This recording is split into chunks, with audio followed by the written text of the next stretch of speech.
নমস্কাৰ বন্ধুসকল, আজি মই আপোনালোকক লৈ যাম অসমৰ ইতিহাসৰ প্ৰাণকেন্দ্ৰ শিৱসাগৰলৈ, য'ত প্ৰতি বছৰে মহাশিৱৰাত্ৰি উপলক্ষে জনসমুদ্ৰৰ সৃষ্টি হয়।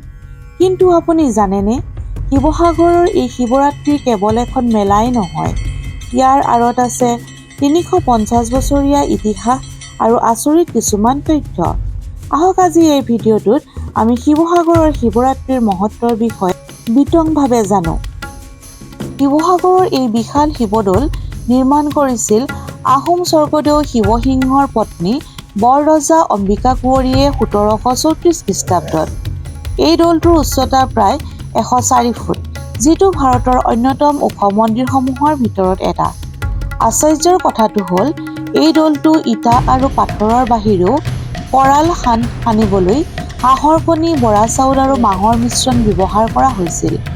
আহোম যুগৰ পৰাই ইয়াত ৰাজকীয় মৰ্যাদাৰে শিৱৰাত্ৰি উদযাপন কৰি অহা হৈছে।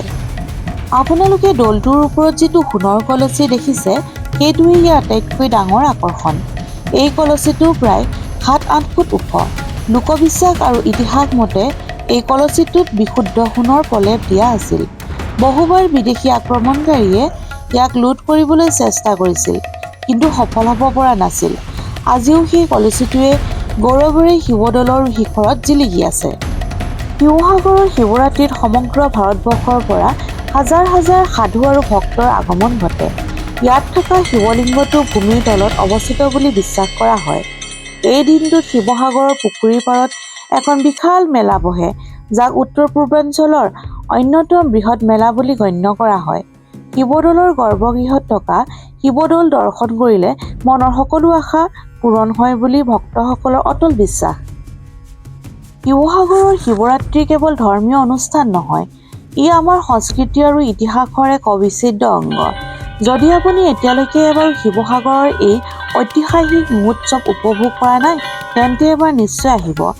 আজিৰ এই ভিডিঅ'টো আপোনাৰ কেনে লাগিলে কমেণ্টত জনাবচোন। ভিডিঅ'টো চাই যদি ভাল পাইছে তেন্তে লাইক আৰু শ্বেয়াৰ কৰিবলৈ নাপাহৰিব।